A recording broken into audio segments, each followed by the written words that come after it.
Assalamualaikum warahmatullahi wabarakatuh.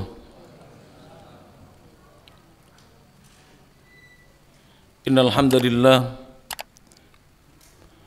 nahmaduhu wa nasta'inuhu wa nastaghfiruh wa na'udzu billahi min shururi anfusina wa sayyiati a'malina. Man yahdihillahu fala mudilla lahu wa man yudlil fala hadiya lahu. أشهد أن لا إله إلا الله وحده لا شريك له وأشهد أن محمدا عبده ورسوله يا أيها الذين آمنوا اتقوا الله حق تقاته ولا تموتن إلا وأنتم مسلمون يا أيها الناس اتقوا ربكم الذي خلقكم من نفس واحدة وخلق منها زوجها وبث منهما رجالا كثيرا ونساء واتقوا الله الذي تساءلون به والأرحام إن الله كان عليكم رقيبا يا أيها الذين آمنوا اتقوا الله وقولوا قولا سديدا يصلح لكم أعمالكم ويغفر لكم ذنوبكم ومن يطع الله ورسوله فقد فاز فوزا عظيما أما بعد فإن أصدق الحديث كتاب الله وخير الهدى هدى محمد صلى الله عليه وعلى آله وسلم وشر الأمور محدثاتها فإن كل محدثة بدعة وكل بدعة ضلالة وكل ضلالة في النار.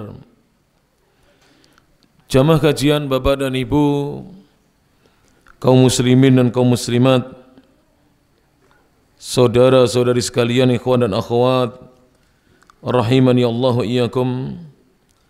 Kita lanjutkan kembali setelah kita libur selama bulan Ramadan dan juga hari raya, kajian kitab yang berjudul Al-Wasatiyatu wal-I'tidal. Al-Wasatiyatu, sikap pertengahan, wal-i'tidal, dan sikap adil, menempatkan sesuatu pada tempatnya. Wa atharuhuma, dan apa pengaruh dari sikap keduanya tersebut, pengaruh dari kedua sikap tersebut ala hayatil muslimin, atas kehidupan kaum muslimin. Jadi apabila kaum muslimin betul-betul mengamalkan Al-Quranul Karim dan mengamalkan As-Sunnah Nabawiyah, hadis-hadis Nabi sallallahu alaihi wasallam, dengan mereka bersikap dengan sikap pertengahan dan bersikap adil, menempatkan sesuatu pada tempatnya, fa insyaallah kaum muslimin dan muslimat akan bisa meraih kebahagiaan baik fid dunya, di dunia, wal akhirah, maupun di akhirat.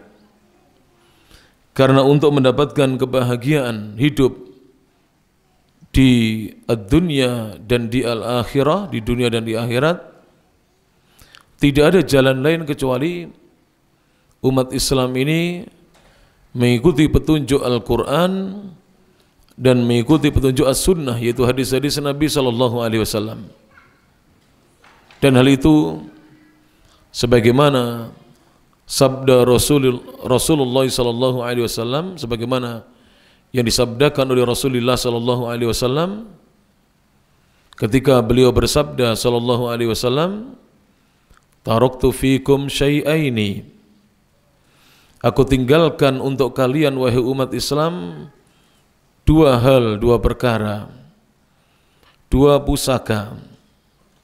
In tamassaktum bihima, apabila kalian umat Islam berpegang teguh dengan dua perkara tersebut, lan tadillu ba'dahuma, lan tadillu, niscaya kalian tidak akan tersesat, ba'dahuma, sesudah berpegang dengan keduanya. Apa itu kata Nabi sallallahu alaihi wasallam? Kitab Allah yaitu Al-Qur'anul Karim. Kalau umat Islam selalu kembali kepada Al-Qur'an, kembali kepada Al-Qur'an itu bukan berarti kita ini sudah meninggalkan lama Al-Qur'an kemudian kembali, tidak begitu maksudnya. Selalu merujuk kepada Al-Qur'an. Setiap dari kehidupan kita, kita berupaya untuk mengamalkan Al-Qur'an. Setiap ada problem kehidupan, kita kembalikan solusinya kepada Al-Qur'an. Kita cari dasar dari Al-Qur'an. Kemudian wasunnati, dan sunnahku, kata Nabi sallallahu alaihi wasallam. Jadi dua perkara yang menjadikan umat Islam ini tidak akan tersesat. Umat Islam ini akan meraih kebahagiaan di dunia dan di akhirat apabila umat Islam berpegang dengan Al-Quran dan As-Sunnah, hadis-hadis Nabi sallallahu alaihi wasallam. Dan kitab yang tidak terlalu tebal ini, jadi kitab ini termasuk kitab yang tidak terlalu tebal karena jumlah halamannya hanya 72. Ini disusun oleh Ma'ali Asy-Syaikh Saleh bin Abdul Aziz Ibn Muhammad Ibn Ibrahim Al-Syekh, disusun oleh Syekh Saleh bin Abdul Aziz bin Muhammad bin Ibrahim Al-Syekh. Dan Syekh Saleh Al-Syekh ini, beliau beberapa waktu yang lalu baru menjabat sebagai Menteri Agama, artinya beliau baru pensiun sebagai Menteri Agama Kerajaan Saudi Arabia. Tayyib, kita lanjutkan. Bagi yang memiliki kitabnya, saya rasa banyak yang tidak punya kitabnya ya. Tayyib. Jadi bagi yang memiliki kitabnya atau bisa membuka PDF-nya, PDF-nya sudah saya kirimkan kepada Pak Andi. Bagi yang ingin PDF-nya bisa bertanya kepada Pak Andi. Jadi nanti bisa menyimak dari PDF-nya. Sebenarnya kalau fotokopi tidak terlalu mahal, hanya 72 halaman. Tapi tidak apa-apa, walaupun hanya menyimak, silakan diperhatikan dengan baik, disimak. Insyaallah kita akan banyak mendapatkan faidah ilmu. Di halaman ke-8 beliau mengatakan ats-tsalitsu, poin yang ketiga kata beliau. Dan poin yang ketiga ini juga menceritakan tentang karakteristik, ciri-ciri yang paling menonjol dari sikap wasatiyah, sikap pertengahan. Jadi seorang muslim yang memiliki sikap pertengahan itu memiliki karakteristik, punya ciri-ciri yang menonjol. Apa itu yang ketiga? Yang kedua dan yang pertama sudah kita bahas. Ats-tsalitsu, yang ketiga, annal wasatiyata wal i'tidala, sesungguhnya sikap pertengahan dan juga bersikap adil, menempatkan sesuatu pada tempatnya. Dan i'tidal itu bisa bermakna bersikap lurus, selalu berjalan di atas jalan yang digariskan oleh agama. Artinya tidak berani sedikit pun dia meninggalkan aturan-aturan agama, baik aturan itu berupa perintah agama maupun aturan itu berupa apa? Larangan agama. Karena aturan agama Islam itu ada dua. Ada yang berupa al-awamir, perintah-perintah. Perintah agama itu juga dibagi dua. Perintahnya Allah Ta'ala dan perintahnya Rasulullah Sallallahu Alaihi Wasallam. Itu perintah agama.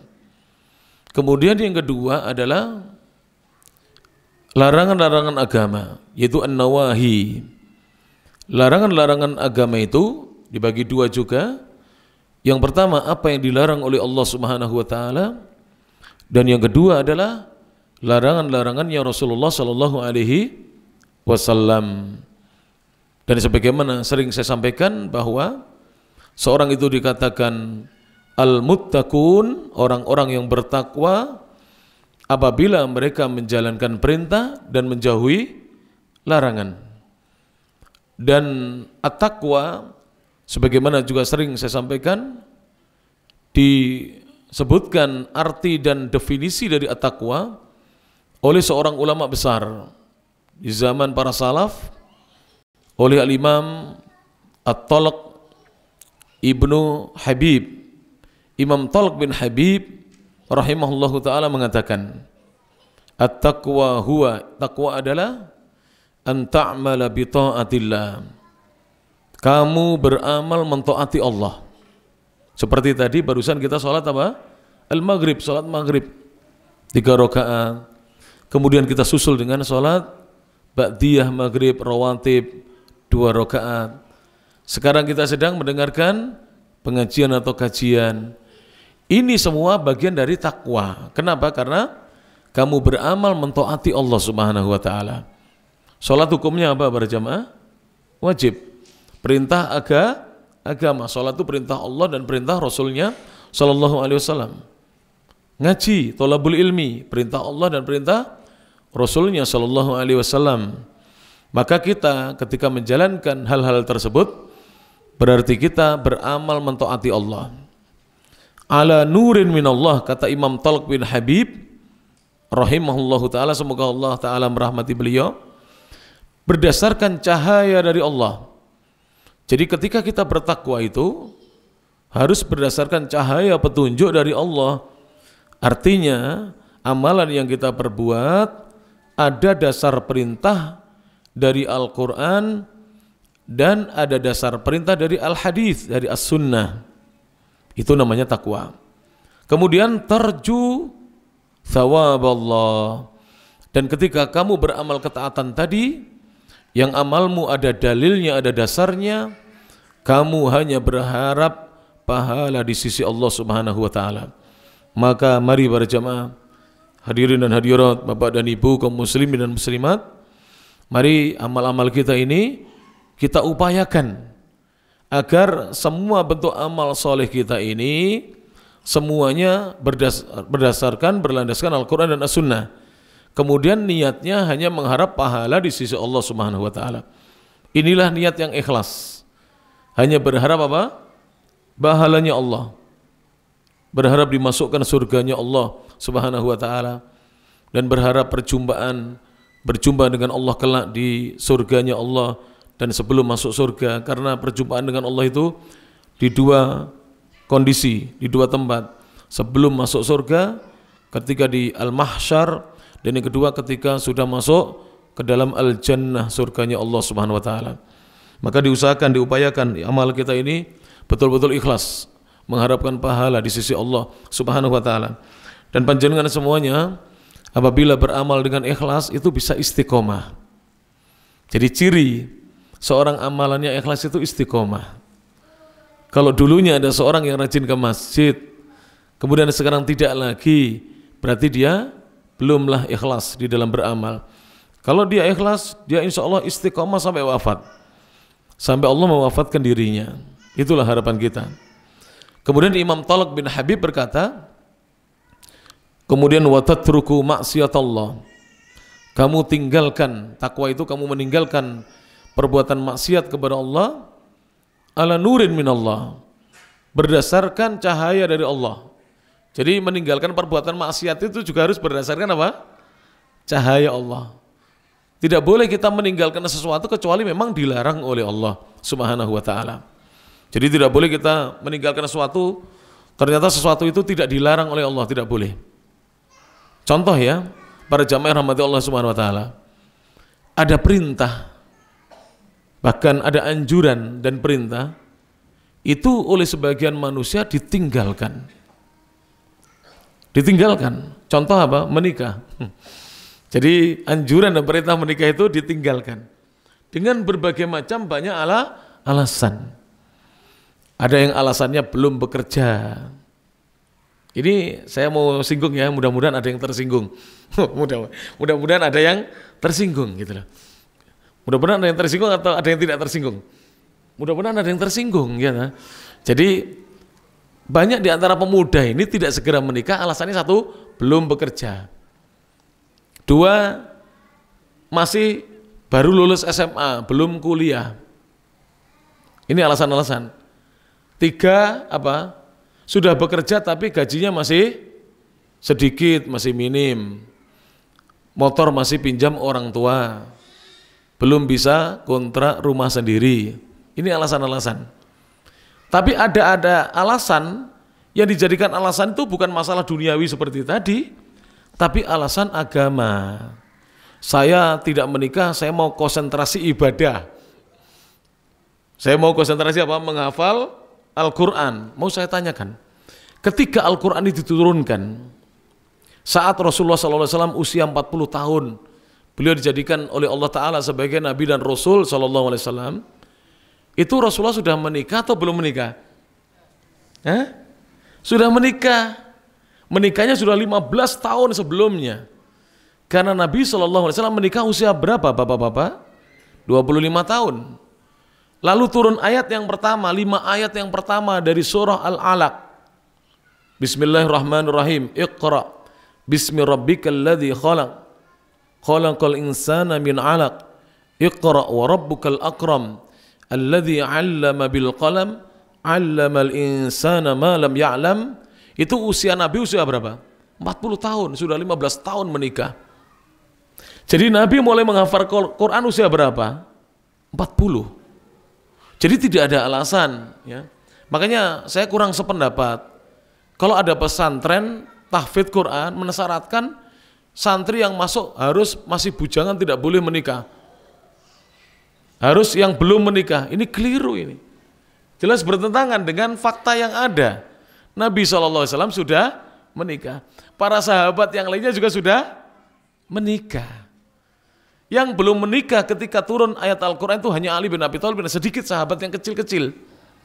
Sahabat-sahabat senior, Abu Bakar As-Siddiq sudah menikah, Uthman bin Affan, dan seterusnya. Ini menunjukkan tidaklah ibadah itu menghalangi seorang, ya, dari menikah. Ini kekeliruan. Bahkan ada yang dijadikan sebagai agama. Jadi atabatul, tabatul itu apa? Membujang sampai meninggal itu jadikan sebagai apa?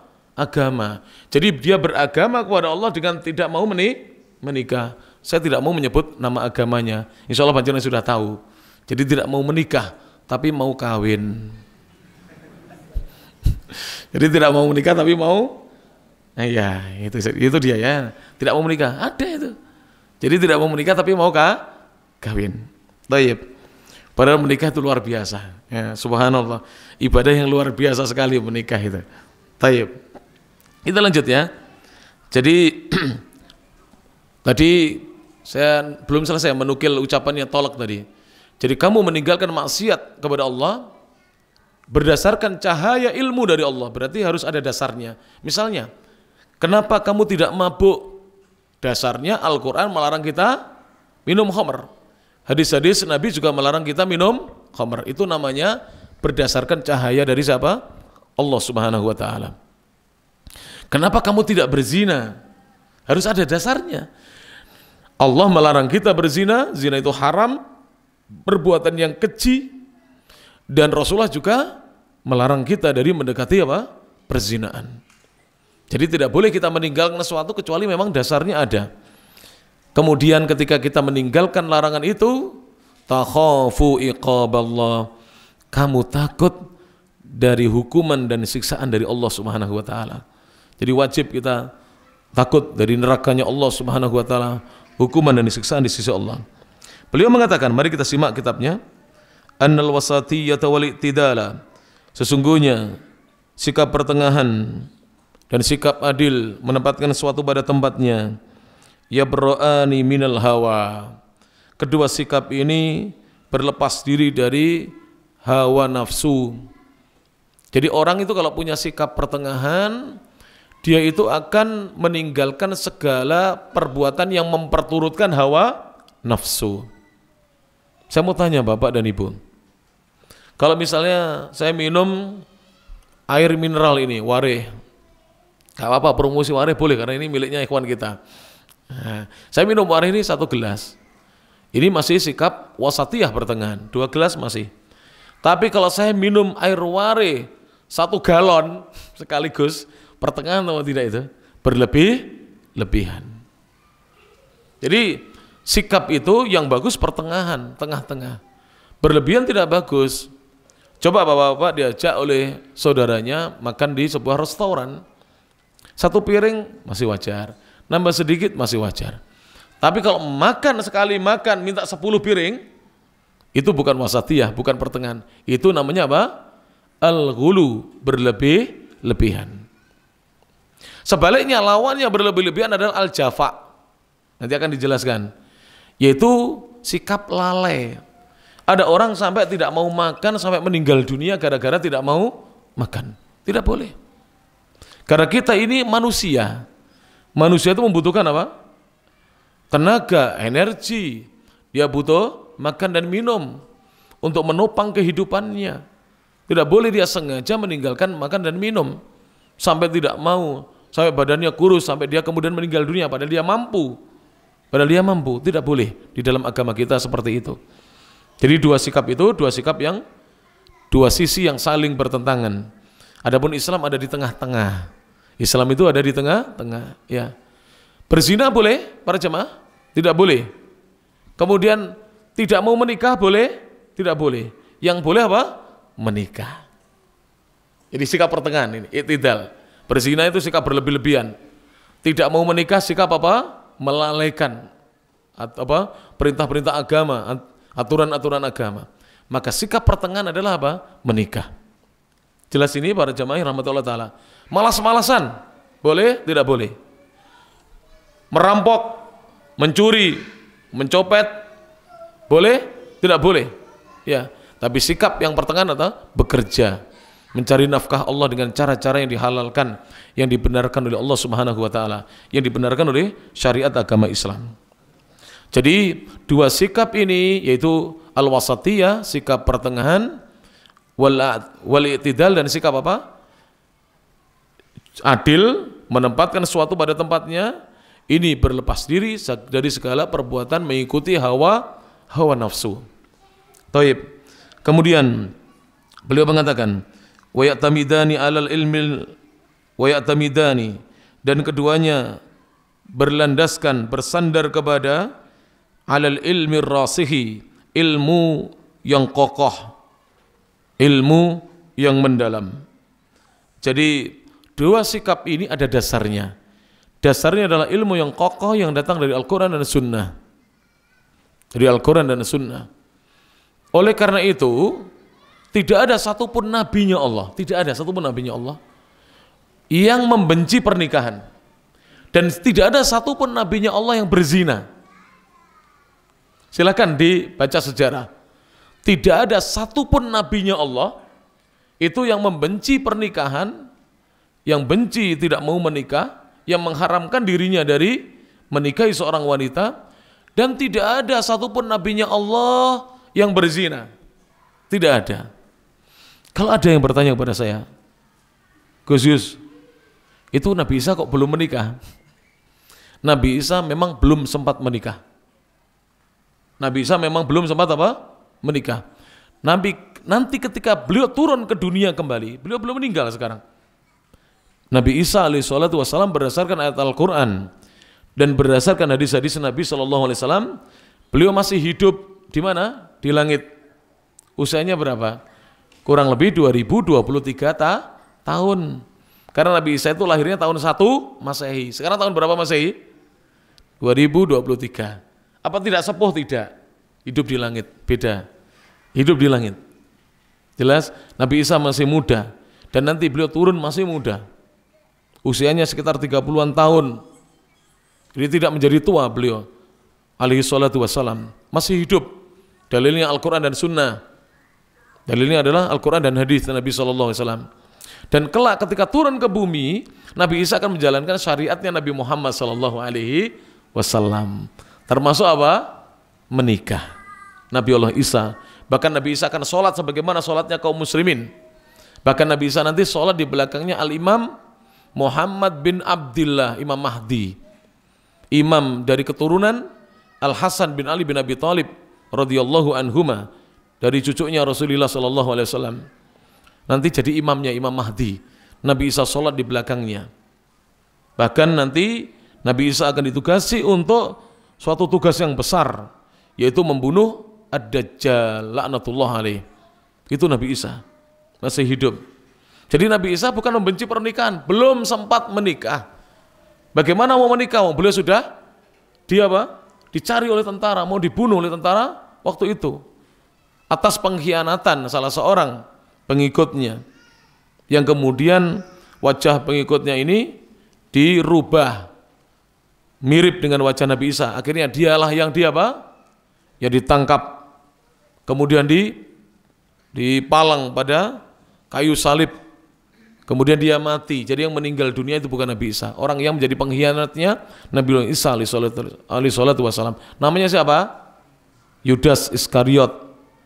Ini yang berkhianat, yang wajahnya diserupakan dengan wajah Nabi Isa. Adapun Nabi Isa disebutkan dalam satu riwayat itu dikeluarkan dari lubang yang ada di tembok. Jadi di tembok rumahnya Nabi Isa itu ada lubang yang biasanya digunakan untuk meletakkan lentera lampu. Di situ dikeluarkan oleh Allah, dibawa ke langit, diselamatkan oleh Allah Subhanahu wa taala. Nabi Isa. Silakan dibaca ini. Kalau saya sudah khatam di Kediri, ada di beberapa masjid khatam kitab tentang sejarah seperti itu. Jadi tentang kisahnya Nabi Isa sudah khatam kita. Di sini sudah pernah khatam, harus ngaji tentang kisah-kisah nabi-nabi Allah Subhanahu wa taala, di antaranya kisahnya Nabi Isa alaihi salatu wassalam, yang kisahnya sangat menakjubkan. Satu-satunya nabi yang masih hidup. Adapun Nabi Khadir atau Nabi Khidir yang masih banyak diyakini oleh kaum muslimin masih hidup, beliau sudah wafat. Yang mengatakan wafat bukan saya, Rasulullah sallallahu alaihi wasallam. Jadi Nabi Khidir itu sudah wafat, tapi masih banyak diyakini masih hidup. Yang masih hidup siapa? Hanya Nabi Isa alaihi salatu wasallam. Nabinya Allah berapa jumlahnya? Sering saya sampaikan ini. Disebutkan oleh salah satu guru kami, yaitu Asy-Syaikh Dr. Shalih bin Fauzan bin Abdillah Al-Fauzan hafizahullah taala, Syekh Shalih Fauzan mengatakan, berdasarkan hadis, walaupun hadis ini perselisihkan tentang kesahihannya, ada yang mengatakan dhaif, ada yang mengatakan hasan, jumlah para nabi sejak Nabi Adam sampai Nabi Muhammad sallallahu alaihi wasallam 124.000. Berapa? Dihafalkan. 124.000 orang nabi dan rasul. Dari 124.000 itu bapak dan ibu, kaum muslimin dan muslimat, yang dipilih menjadi rasul itu tadi nabi semuanya. Yang diangkat sebagai rasul itu di atasnya nabi lagi. Itu ada sekitar 313-an orang saja. Termasuk yang jadi rasul siapa? Rasulullah Muhammad sallallahu alaihi wasallam. Dari 124.000 itu tidak ada satupun yang benci menikah, tidak ada. Karena menikah itu sifat apa? Bukan sifatnya orang beriman. Orang beriman itu wasatiyah, mengambil sikap pertengahan. Kemudian tidak ada satu nabi pun yang berzina, tidak ada. Karena berzina itu sikap yang menyimpang dari Islam, bukan sikap pertengahan. Jelas ini Bapak dan Ibu ya. Kemudian beliau mengatakan wal ilmu, dan ini maksud ilmu agama itu. Jadi kalau disebut kata-kata al ilmu baik dalam Al-Qur'an maupun as-sunnah, maka yang dimaksud di sini adalah al ilmu syar'i. Bapak-bapak ada yang bisa menyebutkan di mana di ayat Al-Qur'an disebutkan kata-kata ilmu? Di mana disebutkan kata-kata ilmu? Rabbi zidni ilma. Ketika Allah berfirman, wa qur rabbi zidni ilma, wa qul, dan ucapkanlah wahai Nabi Muhammad sallallahu alaihi wasallam, Rabbi, wahai Rabbku, wahai sesembahanku, zidni, tambahkanlah kepadaku ilmu. Dalam surat apa itu Bapak dan Ibu? Surat Toha ya, 114. Dicatat. Dalam surat Toha ayat 114. Jadi disebut kata-kata apa di situ? Ilmu. Kalau dalam hadis siapa yang hafal? Di antaranya adalah hadis Rasulullah sallallahu alaihi wasallam yang sering dibaca dan semua anak-anak kita yang sekolah di TK, di Raudhatul Atfal, di Bustatul Atfal, di sekolah PAUD, ya, itu semuanya tahu pendidikan anak usia dini, atau di TAUD, tahfidz anak usia dini, atau di Saudi sekolah anak usia dini, itu tahu ya, hadis ini, thalabul ilmi faridatun ala kulli muslim. Thalabul ilmi, mencari ilmu itu, faridatun adalah satu hal yang fardu, yang wajib ala kulli muslim, atas setiap muslim. Tidak ada tambahannya wa muslimah, tidak ada tambahannya. Yang hadis yang sahih ala kulli muslim. Ketika disebut muslim, muslimah sudah masuk di dalamnya. Jadi mencari ilmu itu wajib. Ilmu yang dimaksud di sini apa? Ilmu yang dimaksud dalam hadis ini dan ilmu yang dimaksud dalam ayat tadi apa? Ilmu agama Islam. Bagaimana dengan ilmu duniawi? Penting atau tidak? Penting juga. Penting juga ilmu duniawi, Bapak dan Ibu. Tetapi orang tidak tahu ilmu duniawi masih bisa hidup. Tapi orang yang tidak tahu ilmu akhirat dikhawatirkan di dunia ini tidak bisa bahagia, celaka hidupnya, dan di akhirat pasti celaka. Bagaimana itu penjelasannya? Ilmu kan ada dua, ilmu tentang ilmu agama dan ilmu dunia. Ilmu dunia seperti apa misalnya? Ilmu dunia misalnya ilmu tib, ilmu tentang kedokteran. Ilmu tentang apa? Kedokteran. Kalau kita tidak tahu ilmu tentang kedokteran, masih bisa hidup. Ilmu tentang komputer, kita tidak tahu, masih bisa hidup. Ilmu tentang apa lagi? Teknik, ekonomi, masih bisa hidup. Tidak percaya? Lihat di jalan-jalan itu.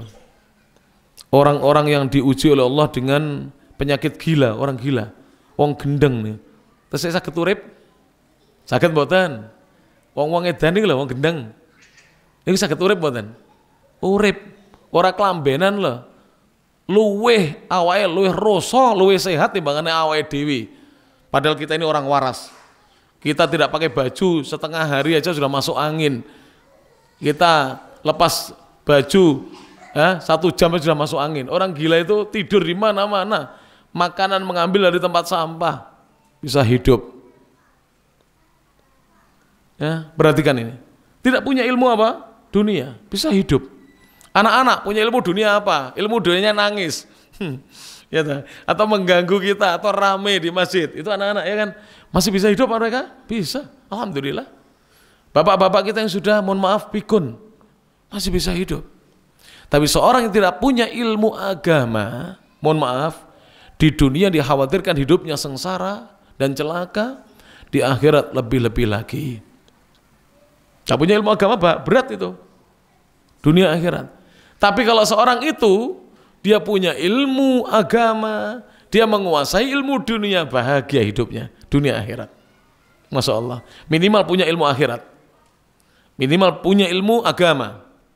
Insya Allah hidup kita bahagia, minimal punya ilmu agama.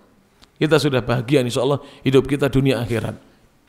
Saya mau tanya, di sini banyak santri-santri atau mantan santri atau dekat dengan kiai dan ustadz. Ada tidak ustadz atau kiai yang hidupnya menderita, maksudnya dari sisi ekonomi? Insya Allah tidak. Insya Allah dicukupi Allah. Tidak ada ustadz yang sampai di depan pintu rumah ngemis-ngemis keliling dari satu kampung ke kampung. Ada ustadz bawa genjreng-genjreng dari kampung ke kampung, ada bawa icik-icik. Ada ustadz yang badannya dilumuri warna apa itu? Manusia manusia silver, ada begitu, minta-minta di jalan bawa kardus. Tidak ada. Bahkan saya menemui guru-guru saya dulu, ustadz saya, kiai-kiai saya dulunya hidupnya serba sederhana, sekarang masya Allah dicukupi oleh Allah Subhanahu Wa Taala. Itulah pentingnya al-ilmu syar'i, ilmu agama Islam. Dicukupi oleh Allah Subhanahu Wa Taala. Walaupun ilmu dunia itu para ustadz ada yang tidak punya ilmu dunia. Ada ustadz tuh nggak ngerti HP seperti ini, HP-nya jadul. Bahkan ada ustadz tuh tidak pegang HP, itu ada. Kiai tidak pegang HP itu banyak. Orang ngerti HP, WA juga tidak tahu. Jadi kalau ada yang undang pengajian itu santrinya yang nyatat. Kadang-kadang putranya kiai yang nyatat.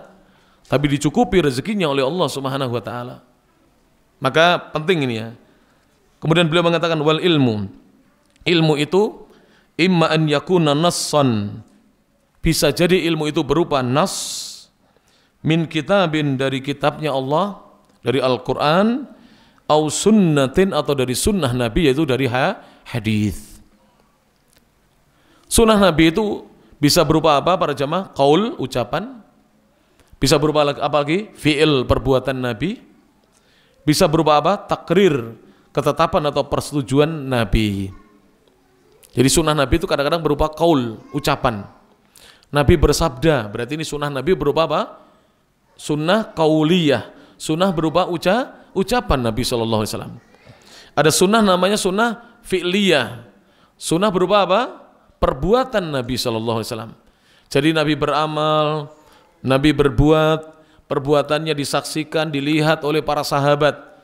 Lalu para sahabat radhiyallahu anhum menyampaikan apa yang dilihatnya itu diceritakan kepada kita, kepada para tabi'in rahimahumullah. Kemudian secara estafet dari generasi ke generasi disampaikanlah kepada kita. Ada sunnah namanya takririyah. Sunnah apa itu? Sunnah berupa persetujuan Nabi, ketetapan dari Nabi SAW. Ada sahabat beramal, Nabi melihat, Nabi membenarkan, Nabi tidak melarang, Nabi tidak menyalahkan. Maka ini sunnah berupa persetujuan Nabi SAW. Sehingga ilmu itu tidak boleh lepas dari Al-Quran dan Sunnah. Itu baru dikatakan ilmu. Artinya dikatakan al-ilmu syar'i, ilmu agama Islam. Tapi kalau ilmu dunia boleh berdasarkan penemuan si fulan, boleh. Misalnya begini Bapak dan Ibu, dulu di zaman kita masih kecil, saya masih kecil, belum ada orang menanam melalui, belum ada zaman dulu menanam melalui apa itu namanya? Yang air itu apa? Hidroponik. Belum ada dulu. Sekarang menanam padi loh hidroponik. Sayuran hidroponik. Subhanallah. Dulu belum ada para jamaah. Ya rahmati Allah subhanahu wa ta'ala. Dulu lagi. Ini ilmu bukan ilmu, tapi ilmu dunia itu.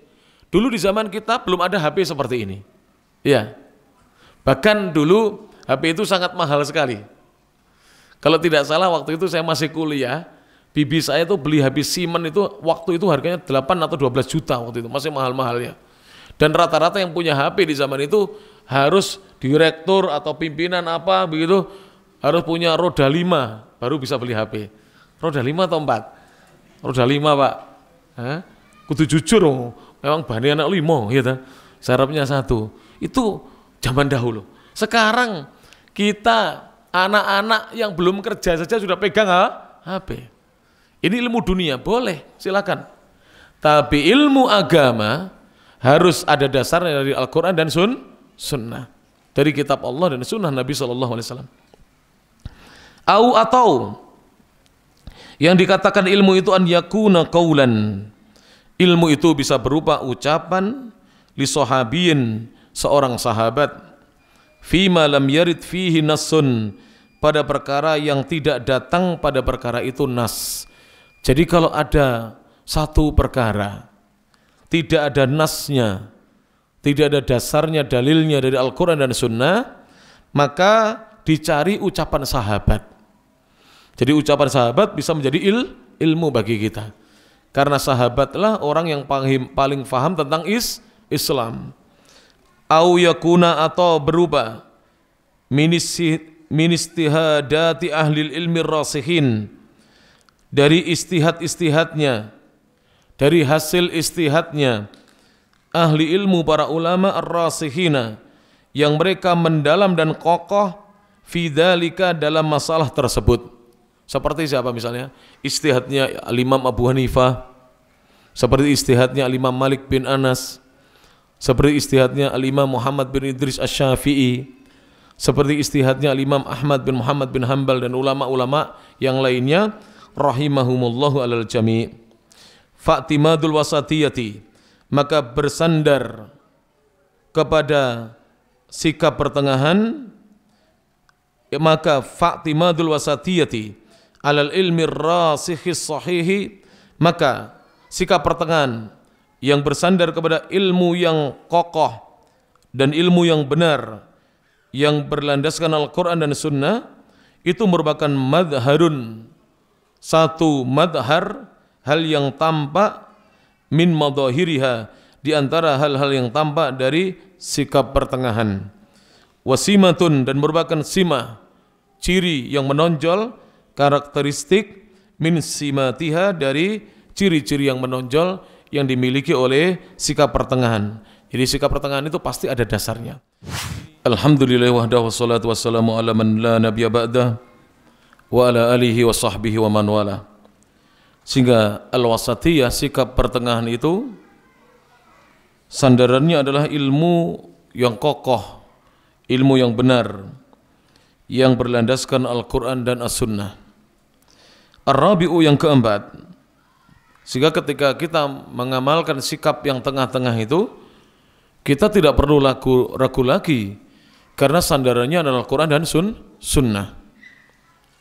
Yang keempat sekarang, ciri yang menonjol dari sikap pertengahan, annal wasatiyata, sesungguhnya sikap pertengahan itu turai, selalu memperhatikan, menaruh perhatian terhadap al-qudrati, kemampuan-kemampuan yang dimiliki oleh manusia,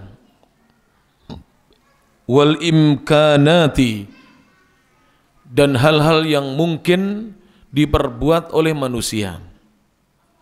Oleh karena itu, lihatlah ya, perintah-perintah agama Islam itu rata-rata adalah mudah untuk diperbuat, ringan untuk dikerjakan. Maka tidak salah jika Rasulullah SAW bersabda, inna hadzal dina yusrun, sesungguhnya agama Islam ini agama yang mudah. Saya beri contoh pada jamaah. Contohnya sholat, ini nanti kita insya Allah sebentar lagi sholat isya. Berapa rakaat? 4 rakaat. Coba perhatikan, 4 rakaat.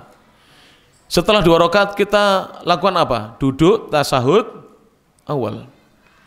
Setelah duduk tasyahud awal, nanti ketika rakaat keempat kita duduk apa? Tasyahud akhir. Kalau panjenengan perhatikan dari gerakan yang ada di dalam sholat, itu mudah atau sulit? Mudah. Mana yang lebih sulit? Gerakan untuk sehat. Perhatikan para jemaah. Saya itu kan kegemukan. Dikirimi sama istri, dikirimi ibu saya, dikirimi teman-teman, supaya saya bisa apa langsing lagi seperti dulu, zaman dulu kala.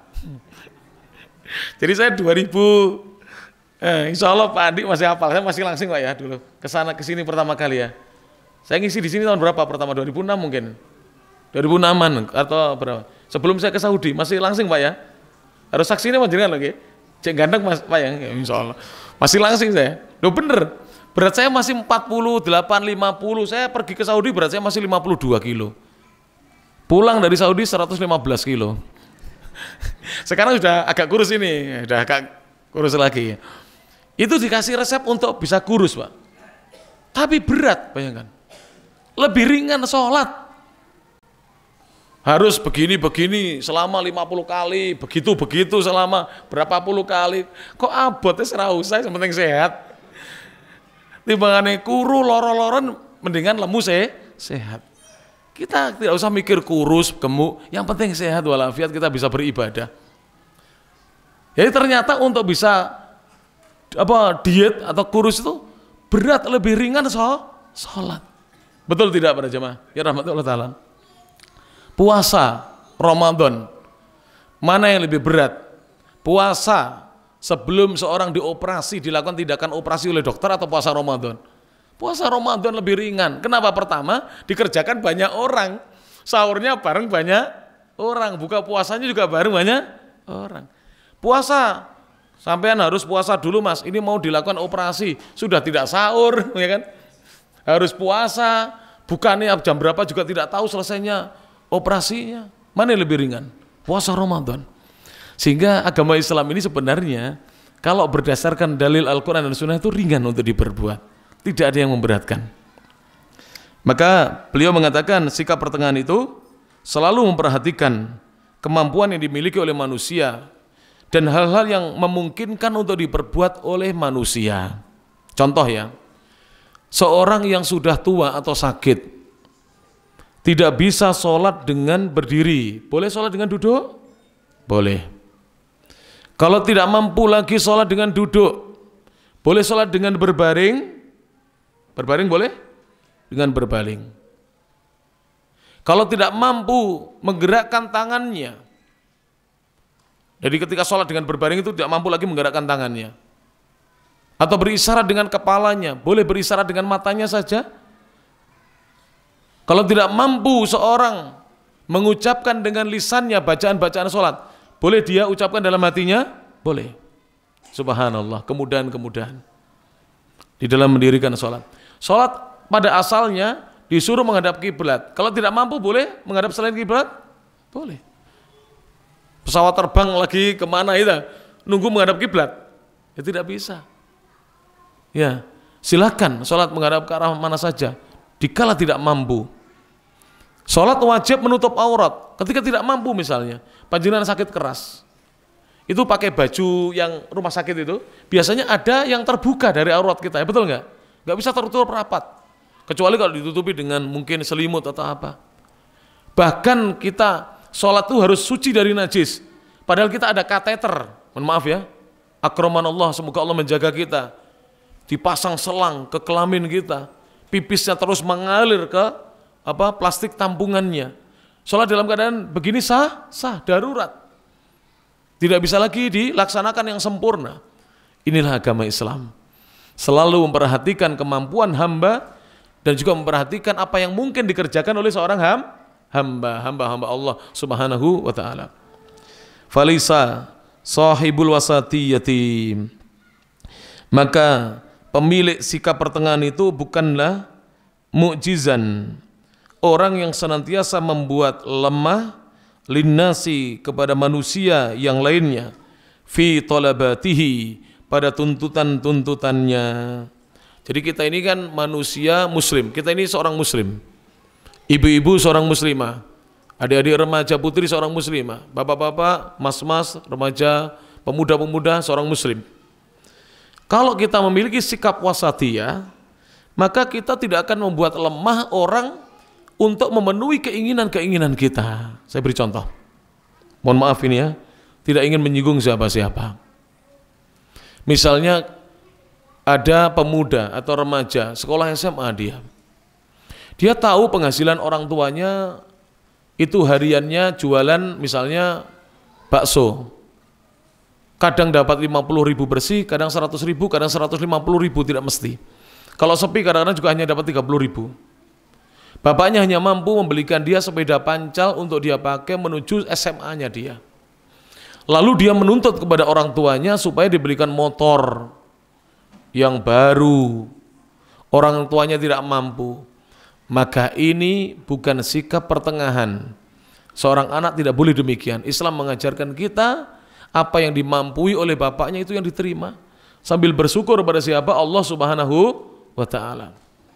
Kemarin saya diundang halal bihalal, yaitu acara pertemuan bapak-bapak purnawirawan TNI dan Polri, diundang Pepabri dan PPAD di Koramil di desa Gampeng Rejo, Kecamatan Ngasem, Kabupaten Kediri. Dihadiri oleh Bapak dan Ramil, Bapak Kapten Wahyudi. Salah satu bapak tentara itu cerita kepada saya. Kalau tidak salah beliau itu menjadi pelatih tentara TNI AD di daerah sana, Bondowoso, kalau tidak salah itu 16 tahun pelatih tentara beliau. Masih gagah. Usianya sudah 70-an 2 tahun tapi masih gagah. Beliau cerita kepada saya, ya. Ketika beliau dulu sekolah para jamaah itu sempat tidak sekolah 5 tahun. Jadi lulus SD itu tidak bisa melanjutkan SMP. 5 tahun lamanya itu tidak sekolah. Saya lupa apakah menjadi penggembala kambing atau dia kerja menjadi tukang angon bebek miliknya orang, kerja. Setelah 5 tahun dia daftar tentara karena tidak bisa sekolah. Karena zaman itu lulusan SD masih bisa. Akhirnya dia diterima menjadi tentara. Subhanallah, dia cerita setiap harinya ketika dia sekolah itu perjalanan kurang lebih perjalanan kurang lebih itu 25 km itu naik sepeda pancal. Yang zaman dahulu kita yakin di zaman tahun 60-an itu jalanan tidak semudah di zaman ini. Maka sikap pertengahan itu mengajarkan kepada kita umat Islam untuk tidak banyak menuntut hal-hal yang tidak mampu disampaikan atau diberikan oleh orang yang kita tuntut. Contoh, lagi. Ini tadi anak kepada bapak atau ibunya. Istri kepada suami. Ibu-ibu saya anjurkan untuk tidak banyak menuntut. Tapi sebagai bapak tidak boleh kita berleha-leha. Tidak boleh kita bermalas-malasan. Kita harus semangat untuk mencari nafkah buat anak istri kita. Tapi sebagai istri dan anak tidak boleh menuntut. Kenapa? Karena sikap pertengahan diajarkan oleh agama kita. Oleh karena itu para jemaah, di zaman para salaf dahulu, itu ibu-ibu di zaman dulu, istri-istri zaman dahulu, kalau suaminya berangkat kerja itu mesti berpesan dan mengantarkan suaminya sampai ke pintu. Yang sekarang ini mulai pudar ini ya. Bapak-bapak biasanya pergi kerja ini berangkat sendiri ya. Tidak pernah diantarkan sampai ke pintu. Kalau ibu-ibu di zaman dahulu diantarkan sampai ke pintu. Dan berpesan kepada suaminya, suamiku, jangan beri kami, istri dan anakmu dari hasil kerjamu yang haram. Pesannya begitu. Kemudian berangkat. Nanti kalau diberi dari hasil pekerjaannya diterima berapapun jumlahnya. Tidak pernah mengeluh dan berkeluh kesah. Itulah wanita-wanita di zaman dahulu yang kita perlu teladani berjamaah. Dan itu bisa terwujud dengan adanya sikap wasatiyah yang sudah difahami oleh kaum ibu di zaman itu. Kemudian beliau mengatakan, auda'iyan ila khayalatin, dan pemilik sikap pertengahan itu tidak akan mengajak manusia kepada hal-hal yang khayal, yang tidak ada wujudnya, fi ara'ihi, pada pendapat-pendapatnya, wa tandiratihi, maupun pada khayalan-khayalannya. Tidak akan. Makanya pemilik sikap ini tidak akan berbohong dia. Tapi kalau orang yang tidak memiliki sikap pertengahan ini mudah berbohong. Makanya sering kan, aduh mas, saya itu sama istri nabung bertahun-tahun ditipu teman sendiri. 10 juta duit saya amblas. Kenapa? Karena yang nipu itu tidak punya sikap pertengahan. Kalau orang punya sikap pertengahan tidak akan nipu. Nipu dengan khayalan-khayalannya. Kamu nanti kalau nanam saham ke saya 10 juta per bulan, kamu dapat 2 juta. Wah enak ya, 10 juta dapat 2 juta per bulan. Akhirnya orang tertarik. Sampai ada para jemaah, naudzubillah min dzalik, dia keliling dari pengajian ke pengajian. Nipu orang kemudian lari setelah dapat ratusan juta, naudzubillah min dzalik. Orang seperti ini pasti tidak memahami sikap pertengahan. Orang yang memahami sikap pertengahan tidak akan menipu orang dengan khayalan-khayalannya. Wa katsirun minan nas, dan banyak di antara manusia, lahum tandiratun, mereka memiliki khayalan-khayalan, wa khayalatun, dan khayalan-khayalan, wa haula'i yabta'iduna, dan mereka-mereka itu sebenarnya orang-orang yang jauh anil wasatiyatil muradah, dari sikap pertengahan yang diinginkan oleh Islam. Li'annal wasatiyata wal i'tidala, karena sungguhnya sikap pertengahan dan sikap menempatkan sesuatu pada tempatnya, tu'athirani, akan memberikan pengaruh yang baik fi hayatin nas, dalam kehidupan manusia, ta'thiran, dengan pengaruh waqi'iyan, yang nyata, malmusan, dan bisa disaksikan dan didengar. Wa hadza ya'ni, dan ini yang dimaksudkan, antura'a fi dzalikal qudrati, antura'a fi dzalika al qudratu, diperhatikan di dalam sikap pertengahan itu adalah kemampuan-kemampuan manusia, wal imkanatu, dan hal-hal yang mungkin dikerjakan oleh mereka, sawaun akanat qudratil afrad, baik itu kemampuan-kemampuan individu-individu, am qudratil mustama, atau kemampuan-kemampuan yang dimiliki oleh masyarakat. Saya beri contoh. Di sini ada lembaga pendidikan. Tolong yang aktif di lembaga pendidikan ini, saya pesan, jangan keluarkan siswa atau santri yang belajar di SD. Nah, ini SD namanya ya. MI Tahfidz ini. Jangan dikeluarkan kalau orang tuanya belum bisa bayar SPP. Kenapa demikian? Kalau kita mengeluarkan berarti kita tidak punya sikap pertengahan, sikap adil. Tapi sebagai wali santri atau wali murid, jangan kalau kita sudah punya uang tidak segera bayar. Jadi sikap pertengahan itu ada di wali santri dan ada di pengurus apa? Sekolah. Pengurus yayasan dan sekolah, jangan terlalu demikian. Sebab saya dengar Pak, di beberapa pondok pesantren sekarang kalau tidak bisa bayar 3 bulan itu dikeluarkan. Na'udzubillah min dzalik. Tidak demikian. Islam tidak mengajarkan demikian. Kasihan. Anaknya lo mau mondok. Bapaknya juga mau memondokkan, mendukung. Dan anaknya punya kemampuan. Ya mbok ya diberi apa? Tenggang waktu untuk bisa membayar semampunya. Jangan dikeluarkan. Kasihan. Bapak-bapak juga begitu. Misalnya bapak-bapak jadi bos ya. Saya yakin di antara antum ini panjenengan ini ada jadi bos, pimpinan, punya karyawan, punya bawahan. Jangan mudah mengeluarkan anak buahnya. Jika anak buahnya salah, dinasihati. Bukan dipecat. Islam tidak demikian. Ustaz sudah kebangetan, tidak demikian. Dinasihati. Loh sudah saya nasihati, dinasihati atau dimarahi? Beda loh, dinasihati dengan apa? Dimarahi. Dikandani kalau diseneni benten boten. Kroso, anak buahi kroso. Kalau dinasihati, dia nanti berubah. Tapi kalau diseneni, dimarahi, dia akan apa? Menjadi-jadi. Maka perhatikan Rasulullah SAW. Rasulullah itu belum pernah mengusir dari masjidnya beliau orang-orang munafik, jelas munafik. Tidak pernah diusir. Jadi saya punya banyak dalil, nanti kalau saya ditanya, Ustaz, saya punya banyak dalil. Termasuk mengeluarkan santri atau murid yang nakal itu, jangan dikeluarkan itu. Saya termasuk yang anti mengeluarkan. Itu tidak punya sikap pertengahan itu namanya. Wong santrinya lo mau belajar, cuma sering bolos gitu aja. Santrinya mau belajar, cuma tidak pandai. Santrinya mau belajar, cuma tidak bisa bayar SPP. Ini saya ingatkan karena di sini ada madrasah, jangan mengeluarkan. Termasuk misalnya anak-anak rame, tiba-tiba maaf ya, mecahkan gelas, mecahkan kaca. Jangan, kau sari ini mana? Jangan begitu. Itu tidak punya sikap apa? Pertengahan. Tinggal sedikit ya. Am kudrati daulati, atau kemampuan negara, al khasati yang khusus, bil baladi yang ada di negeri itu.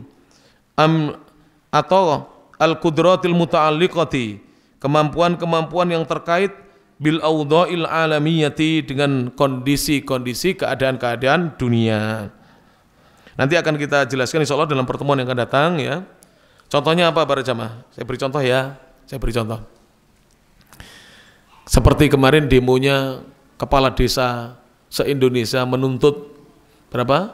Masa jabatan 9 tahun itu kepala desanya belum ngaji wasatiyah. Kalau sudah ngaji wasatiyah tidak akan menuntut. Kenapa?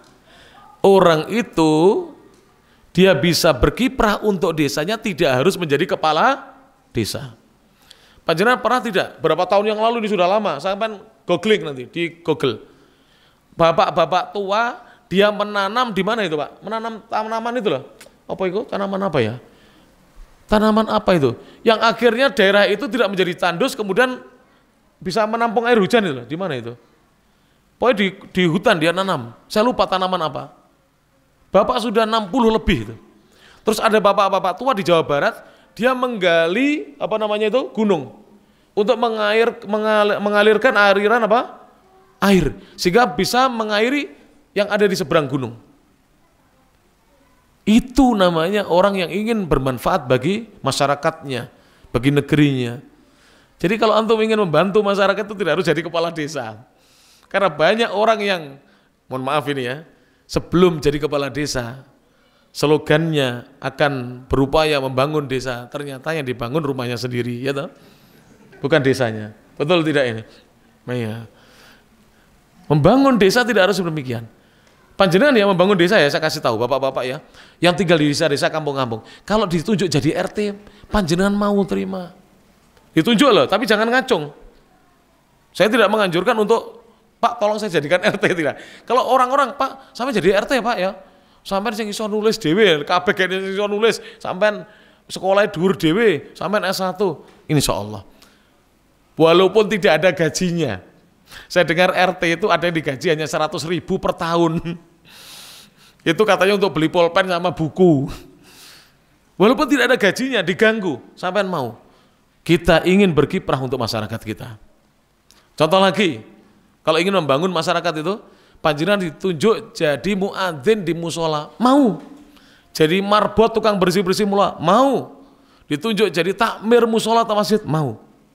atau ditunjuk menjadi apa saja yang bermanfaat untuk desa, walaupun tidak ada gajinya. Maka ini singgungan saya, nanti akan saya jelaskan dalam pertemuan yang akan datang, bahwa seorang muslim itu bersikap pertengahan dimanapun dia berada, dia selalu bermanfaat dan tidak banyak tuntutannya. Tidak banyak tuntutannya, ya. Orang muslim itu demikian. Demikian bisa disampaikan Bapak dan Ibu yang dirahmati Allah Subhanahu wa taala.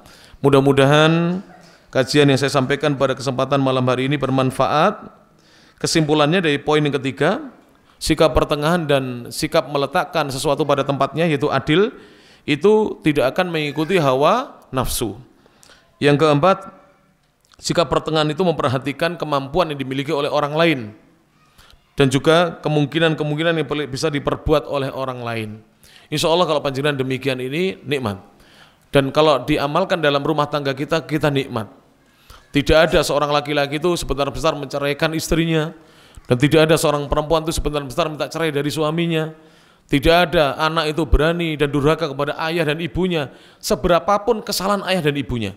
Dan tidak ada seorang orang tua, ayah dan ibu mengusir anaknya, seberapapun dosa dan perbuatan salah yang diperbuat oleh anaknya, tapi dia terus berupaya memperbaiki dimanapun dia berada. Demikian bisa disampaikan, kurang lebihnya mohon maaf. Mengatakan ingkang saged kula aturake wonten kesempatan dalu menika, mugi-mugi kajian pengaosan wonten ing dalu menika nambahi ilmu ingkang manfaat dumateng kula lan panjenengan.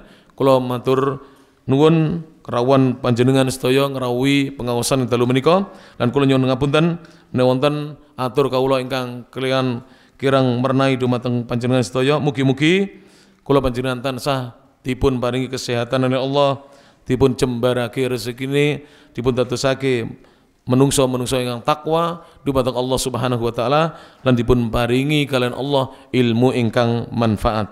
Subhanakallahumma bihamdik asyhadu an la ilaha illa anta astaghfiruka wa atubu ilaik wa akhiru da'wana anil hamdulillahi rabbil alamin. Thumma assalamu alaikum warahmatullahi wabarakatuh.